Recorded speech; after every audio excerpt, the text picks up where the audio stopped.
Yeah. We say hello, Mrs. Berger. You are awesome. Mrs. Berger, ഇവിടെ ഭയങ്കര വലിയ സംഭവമാണ്. Love it. All right. So I figure the best way to do this is stuff that I think is complicated. I'm going to explain to you. And then the rest of it's just really, you have to read it. And it's not that challenging. This whole chapter isn't really all that challenging, but it's Hardy Weinberg. You guys all remember that? Mm-hmm.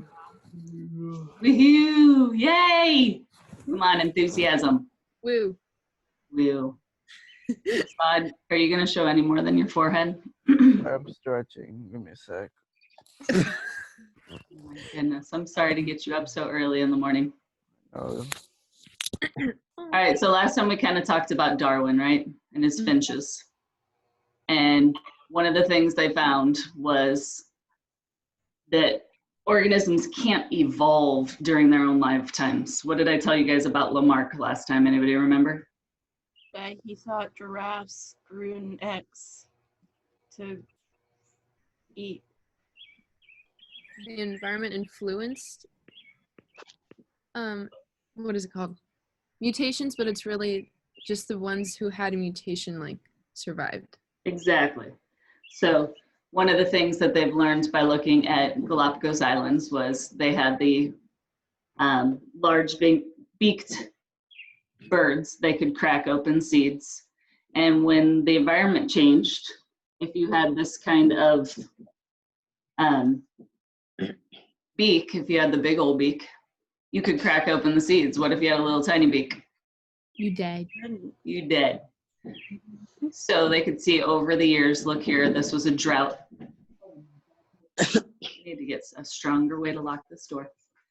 In 1976, the average bird beak depth was only about a little less than 9 millimeters. But then after a drought, when all they had left was those big old nuts, then you had to have the big old beak in order to be able to crack it open. Isn't that a beautiful beak?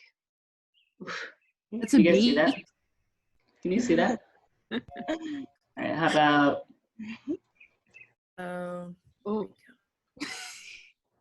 Oh, that's a good one. That's better. That's better. Sorry, I'm playing with a new toy. It's super fun. So going on through this whole chapter talks about microevolution. And most of the people, even the devout Christians, don't have a big problem with microevolution, little changes over time. The problem they have is macroevolution when you're talking about a whole species changing. A lot of people have religious problems with that whole idea. But the things that cause alleles to change is natural selection, genetic drift, and gene flow. You remember those words? Mm-hmm. What's natural selection? When you die because you don't got none to Because save why? you. Because you have a mutation that doesn't help you in your environment. So you can't pass it on. But the ones that do have a mutation that are correct and help do pass on. Perfect. So natural selection, the whole idea, you have something, you didn't choose it. Maybe you have a trait that gives you a genetic disease and you die. Maybe you have a genetic trait that lets you survive. Like maybe one of you guys is going to have a mutation that makes you avoid getting coronavirus. You didn't ask for it, you didn't even know it was there. But if you have it, you survive, and if you don't, you die. And then genetic drift is just the movement of alleles, like with mutation or with migration. If you go into a new area, you're bringing in new traits. And then gene flow, which we're going to talk about in 1 second. So this whole stuff is just talking about genetic variation. We kind of looked at it yesterday, or the other day, Wednesday, looking at skin color. Where do you see the darkest skin color alleles? By the equator. By the equator. Because if you had darker alleles, then you could survive out in the sun and not get skin cancer and die. Where do you have the lightest skin alleles? Miss Berger, do you know how raising hands works on this app? Sure. Okay, so I learned this in math the other day. So if you go to participants, there's like a list of everybody on here, and then in Uh-huh. like the bottom right corner it says raise hand, and you get a notification that I just raised my hand, and then you can like lower it, so we're not just like talking over each other and stuff. So like I'm gonna press raise hand. Do you see that? Do it again. Okay, so now I'm gonna lower it, and now it's gone. So I'm gonna raise it again. All Can right, you see it? Yep, I can see 6 of you. The problem is getting to be able to see a lot of you and my Oh. screen at the same time, so I know what I'm doing. Yeah, I don't know how that works, but I had a quick I've question. got a bunch of you. Yep. So what's like an example of macro or Macroevolution would be when chimpanzees evolved into the next type of maybe Australopithecus, where you're changing species. And That's what's like in sorry. microevolution would be something like humans getting taller over time. Oh, okay. Just a little change that's happened over time. We're still humans, we're still the same species, but we've gotten taller. Okay. Thank Or you. skin color would be microevolution too, because we all started out with dark skin. The first humans were found in Africa. So you had to have dark skin to survive there. And then as we moved north, people that had a mutation with lighter skin were able to take in that sun better and make more vitamin D. And so they were healthier and they survived. So it's just small changes. Does that make sense? Yeah. Everybody groovy? Yeah. Aw, Assad's showing his whole face now. Yeah, Val. Yeah, so is there no like big changes in evolution? Is it all just There is. Those take longer and are harder to see, but you could have, I mean, if we look at the difference between Homo erectus and Homo sapien, those were big changes. Now we're a whole different species and we could no longer interbreed. So those are the big changes of evolution. But small changes happen in a smaller period of time. You can see those a little more frequently. okay? Maybe the next species of human is going to be Homo burgeralis. Gene Bobby, evolution sleeping? would be- No, or I'm so up. so gene editing would be like micro. Yeah. Although, if they made a major change on accident, and Yeah. for some reason they changed the genetics so much that they can't breed with Homo sapiens anymore and produce, yeah, That's Mhm. possible? yes. That's why we've got to be careful with what we're doing. Oh my gosh. Mind blowing, isn't it? Yes. All right, so there's some horses, blah, blah. I want to get to the point of Hardy Weinberg because that's the part that's kind of trickier, if you guys remember that. Raise your hand if you remember Hardy Weinberg. Yeah. One person, two persons? A little. A little? You've heard the word before. Well, I Yeah. remember learning like it's like the P and the Q. Exactly. Yep. So if we look here, this is showing you the alleles for different flowers. Yeah? So you have, if you have a certain trait, you have 2 alleles for every trait. One came from Mom. mom, and one came from dad, right? Right, Assad? Yes. Yes. So here you can see the different alleles on flowers. You can have the red allele right here. This one has 2 red alleles. So when you have 2 red alleles, you got a red color flower. When you had 2 white alleles, you got a white colored flower. And in this particular kind, if you had red and white alleles, what color was it? Oh, Pink. You guys remember incomplete dominance? Mm-hmm. Ooh, I gotta learn how to write on this thing a little better. So this would be an example of incomplete dominance. So what we're looking at when we're looking at Hardy Weinberg is just the frequency of alleles. And there's gonna be 2 different equations that we're gonna deal with. So 2 equations you have to remember. Are you ready, Assad? yeah. P plus Q equals 1. And then we're gonna have another equation. Hush. Lay down. That is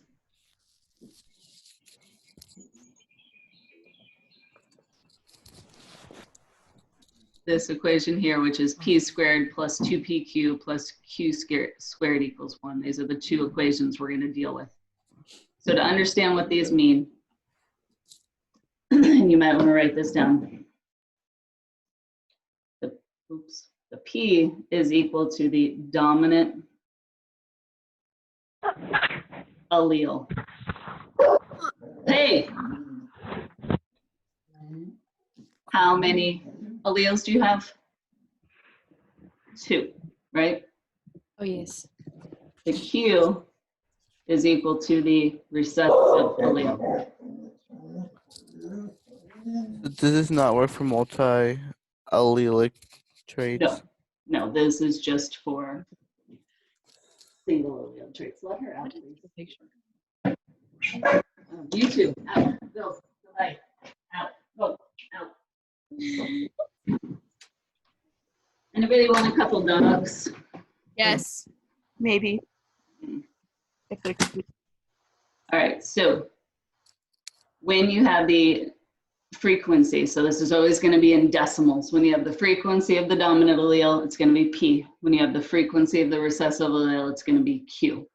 And this is where these problems get tricky, because I might give you information about the dominant allele or the recessive allele, or I might give you information about dominant individuals and recessive individuals. Remember, individuals have 2 alleles, right? One from mom and one from dad. But I could also just be talking about the allele, and that's when I'm talking about P and Q. So look at this next example here. So in these flowers, if I told you that 320 flowers each had the red allele. Here's 320. They each have the red allele. Then that's going to tell you how many dominant alleles there are. But we also have this number right here. Who can tell me where that came from? That's the recessive. Huh? Or no, that's the incomplete. That's the heterozygote, right? One trick question that I always like to give on tests is what I'll say something about the recessive allele, and then I'll ask you how many individuals have the dominant allele. And students will always give me this number, but they'll forget about this dominant allele here. So the dominant alleles can be here on the heterozygote or on the homozygous dominant individual, okay? Yeah. Chicky. Jeez. What? I just said geez. Oh. So when he calculated all of these alleles out, you had 800 red alleles and 200 white alleles. Does everybody see where we got the white alleles from? We had 20 flowers and each of them had 2. Plus you had another additional 160 right here. Yeah? Yeah. And we can start working out the problem. Do you have a question, Alexa? Yeah, so why would you add like all of the pink flowers when they also have a dominant allele? Because this would be if we're looking at how many alleles there are. Even though it's a pink flower, it has red alleles and white alleles. We might just be looking at the alleles to see how popular this particular allele is in a certain population. So this is not looking at pink flowers, red flowers. This is looking at the red allele and the white allele only. Do you see the difference? Yeah. Okay. I do not have the coronavirus, by the way. Stupid plant sperm. All right, so we figured this out on the previous page.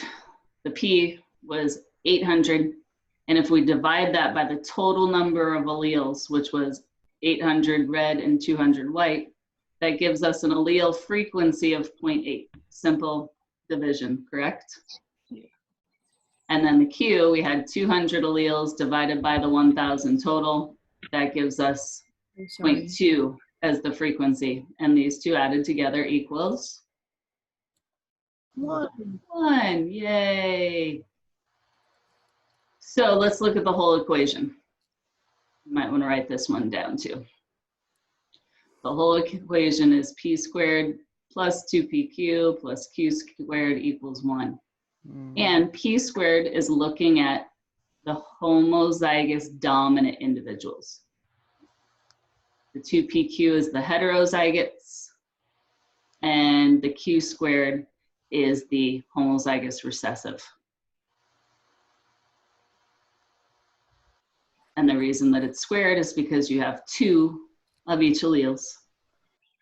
And just a fun fact, the reason this is multiplied by 2 is because you could get PQ or you could get QP. So they just say 2 times that combination. This equation compared to the one we just learned, like, are they? They work together. One is looking only at the alleles, Okay. and one is looking at the individuals. This is looking at the individuals. Because 2 of each trait. This would be if I said, in my class, one of you has sickle cell anemia. Then I would be saying, I would be talking about this individual here, the Q squared.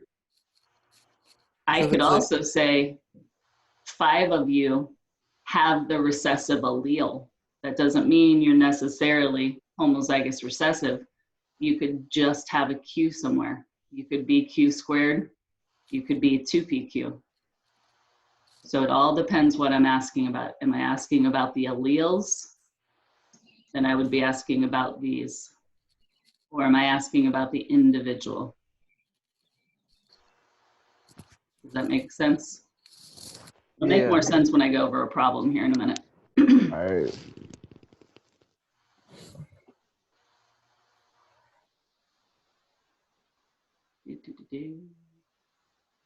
All right, you want to go over a problem together? Yeah.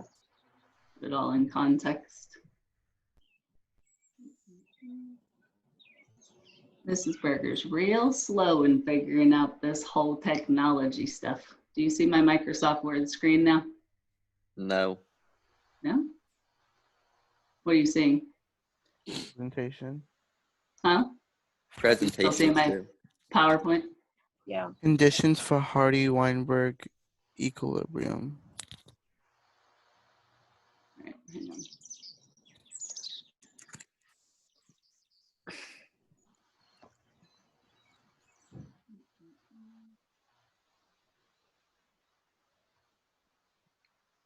Now I see Jeffrey. Now I see. Hi, Jeffrey. Jeffrey, are you awake? Oh.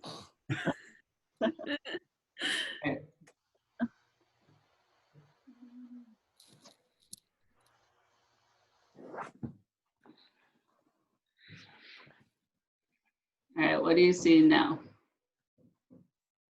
Presentation. Nice. Blank slide. Perfect.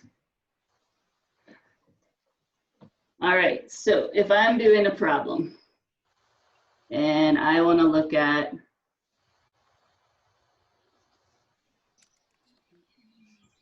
hitchhiker's thumb. Who knows what hitchhiker's thumb is? Oh, I used to know. Who has a hitchhiker's thumb? I don't. Oh, Aisley has a hitchhiker's thumb. I have one. Jeffrey, not quite. Well, let me. Oh yeah, Liana, you definitely have one. Cool. Do I have one? What does that mean? It means that your thumb is bent back a little bit. We have a. Right.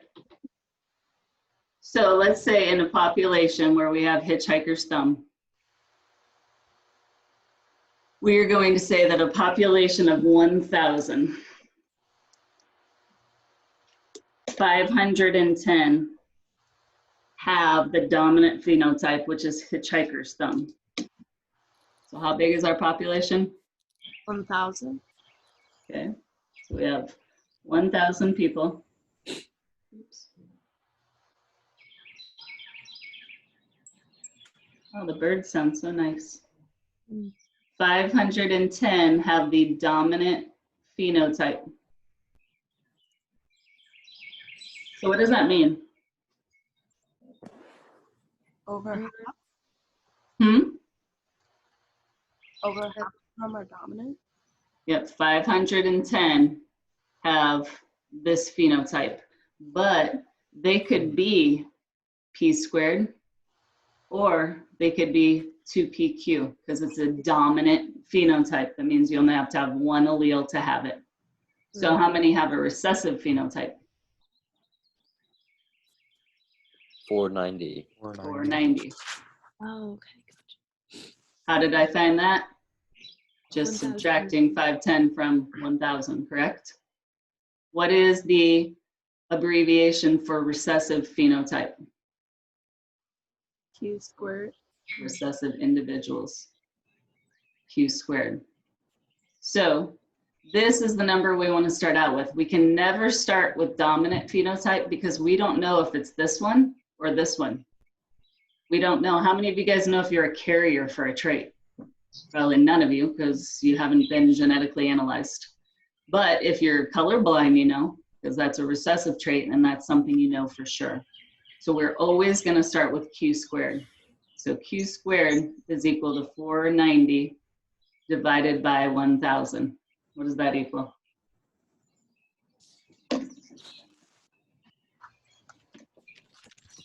Oh, Siddharth, did you join us? Welcome. 0.49. 0.49, very good. And then from there, I can figure out Q. How? Square root. Right. If I took the square root of 0.49, then that would give me 0.7. Remember, one of our equations was P plus Q equals 1, right? Yes, Mrs. Bargard? Yes, Mrs. Berger. So what is P? 0.3. 0.3. So this is just kind of going through this whole process. Now that we have P, can we figure out P squared? Mm-hmm. All we do is take 0.3 and square it, and we would get 0.09. And then could you figure out 2PQ as well? Mm-hmm. Yeah. 2 times 0.3 times 0.7 equals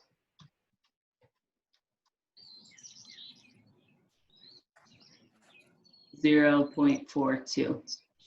So if in this problem I gave you that 510 people had the dominant phenotype of hitchhiker's thumb, and I said how many or what percentage of individuals is a carrier of the recessive trait or is heterozygous, what would the answer be? Easily? Do you know? No. I said, if I gave you this problem, that 1,000 people in a population, 510 have the dominant phenotype of hitchhiker's thumb.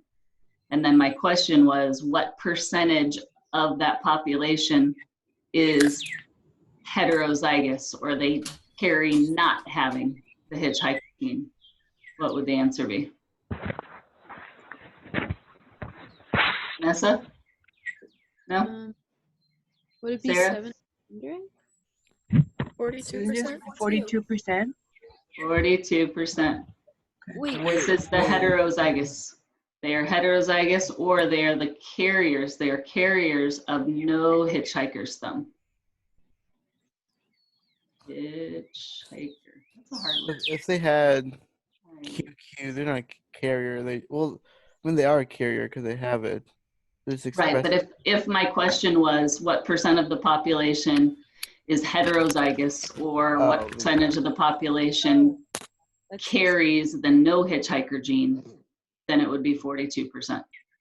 So in these problems, I'm always going to ask you something. If I said what percentage of the population is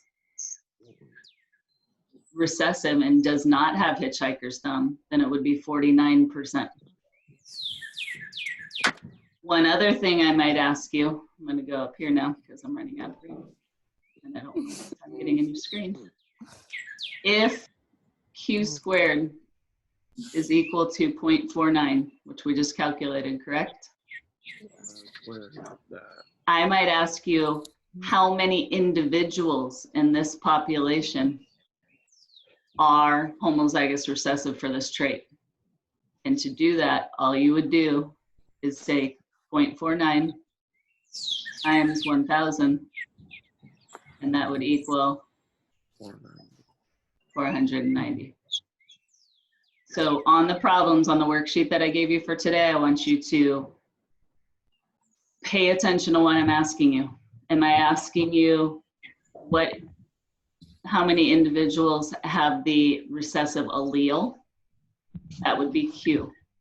If I say how many individuals have the dominant allele, it would be P. If I said what frequency of individuals is homozygous dominant, it would be P squared. Or heterozygous would be 2PQ. So frequency is a p squared plus 2pq plus q squared. Right, frequency is the decimal.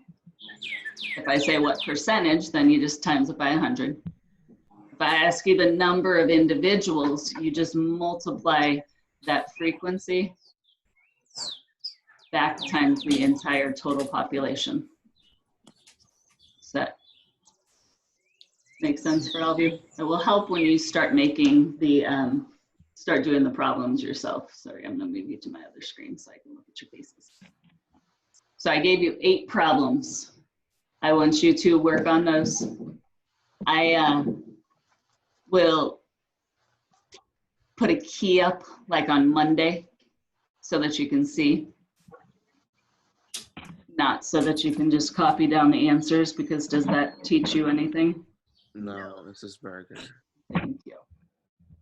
And then on Tuesday when we meet at noon, you can ask any questions. I can always throw up another like help session where it's not a lesson, it's just you guys asking me questions, but it becomes the problem of finding a time that's good for all of you. So if we can do that, I'd be happy to just to have a different session that's simply you asking me questions. Would anybody want that? Yeah, that sounds good. Yeah. Maybe, yeah. I mean, you don't have to come if you don't have any questions, right? So our new time is 12 then? Our new time is going to be 12. Well, I don't know. What do you, What days? tell me another day, because it looks like Monday through Thursday, Mr. Deggets has 10:30 and 12:30 between pre-calc and calc. I can do 9, I can do 2. I'm trying to find something that works around your schedules. It's like 11. Yeah, I can do 11. Yeah. Does anybody have a problem with 11? I know there's some 10:30 calcs and pre-calcs. Can we do 11:15? 11:15? Well, yeah. 11. Calc is at 12:30 for me. Okay. For me, it's at 10:30. Okay, so see, it's 10:30 and 12. We could do 9. Well, what if you did 2. if mine's at 10:30 and there's the 12:30, couldn't you do 11:30? Yeah. 11:30. Does 11:30 work for everybody? Yeah. You guys showed up, you get to decide what the time is. Okay. Not everybody's here, but they didn't show up, so sucks to be them. Lindsay, does 11:30 work for you? Yeah. Yeah, 11:30 works. Nava, Rosa? Yeah. 11:30 works for me. All right, so 11:30 Tuesday, Thursday. Groovy? Groovy. And I'd be Yep. happy to do just a help session without notes. If you just want to ask me questions, just send me a message on Remind and I can set it up. Okay? You want us to send a picture of our homework to you when we're done with it? Yeah, Yeah. you can either answer it, like just open the assignment that I posted there, open it on Google Docs if you have a Chromebook. Then you can type on there, or you can print it out and handwrite on there. And then just scan it or take a picture and upload it. I'm gonna have a place for you to turn it in on Google Classroom. Okay? Does everybody know how to do that? My Tuesdays and sophomore- Thursdays, right? Tuesday, Thursdays at 11:30. Okay. Are we done? Yep. That's it? Would you like to talk more?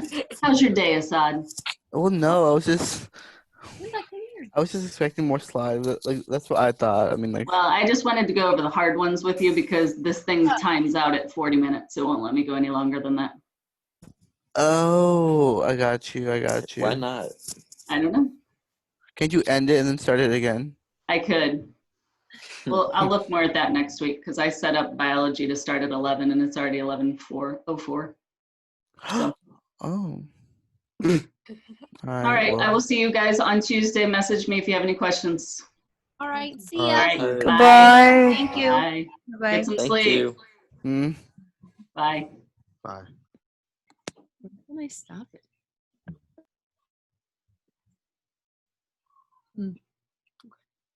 It's so I'm still here. confusing, guys. this This is so confusing, this whole thing. is. I don't know what I'm doing anymore.